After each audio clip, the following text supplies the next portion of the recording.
ভিডিওটা স্ক্রল করবেন না বা স্কিপ করে তুলে দেবেন না। একটা গঠনমূলক ভিডিও করেছি, এটা দেখুন।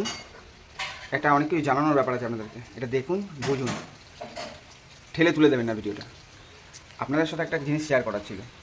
তো অনেকেই রাস্তার পোষ্যদেরকে অকারণে বা কারণে যারা মারেন, মানে কেউ জল দেওয়াটা ঠিক আছে, সবাই মানা যায় যে বদমাশি করে যে জল দিয়ে উঠিয়ে দিয়েছেন বা জল দিয়ে তাড়িয়ে দিয়েছেন, সেটা আলাদা ব্যাপার। কিন্তু যারা মারে রাস্তার পোষ্যদেরকে, সে কুকুর হতে পারে, বিড়াল হতে পারে, ছাগল হতে পারে, গরু হতে পারে, তারা সাবধান হয়ে যায়। কারণ এমন একটা আইন এসছে, আপনার জরিমানা তো দূরের কথা, আপনার জেল পর্যন্ত হতে পারে।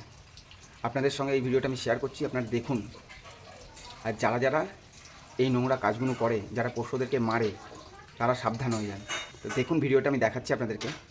দেখুন কিভাবে মারছে, দেখুন কুকুরটাকে।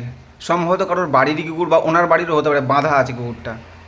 তো এবার দেখুন ওনার সাজাটা দেখুন কিভাবে হবে। এবার ওখানকার পাবলিক একত্রিত হয়ে ওনাকে রামধোলাই তো দিয়েছেনই, তারপর পুলিশের হাতে তুলে দিচ্ছেন। কিভাবে দেখুন ওনাকে শাস্তিটা দেওয়া হচ্ছে।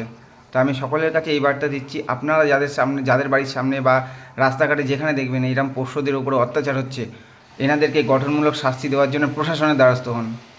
সকলের কাছে এখন পুলিশের থানার নাম্বার আছে, আপনারা ফোন করে জানান। তারপর দেখুন এই ভদ্রলোককে, মানে ভদ্রলোক বলা যাবে না, আগে এই লোকটাকে কীভাবে শাস্তি দেওয়ার জন্য পুলিশ রাতের বেলা সে তুলে নিয়ে যাচ্ছে। আমি এটা ত্রিপুরার ঘটনা আমি আপনাদের সামনে তুলে ধরলাম। এরকম করবেন না আপনারা। আর এই দাদাভাইকে তো অসংখ্য ধন্যবাদ জানাই, যিনি এই ব্যাপারটা থানাতে জানিয়েছেন এবং থানার থেকে লোক এসে এনাকে তুলে নিয়ে গেলেন এবং ওই কুকুরটার পা ধরে ক্ষমা চাওয়ালেন। এর থেকে লজ্জার আর কিছু নেই।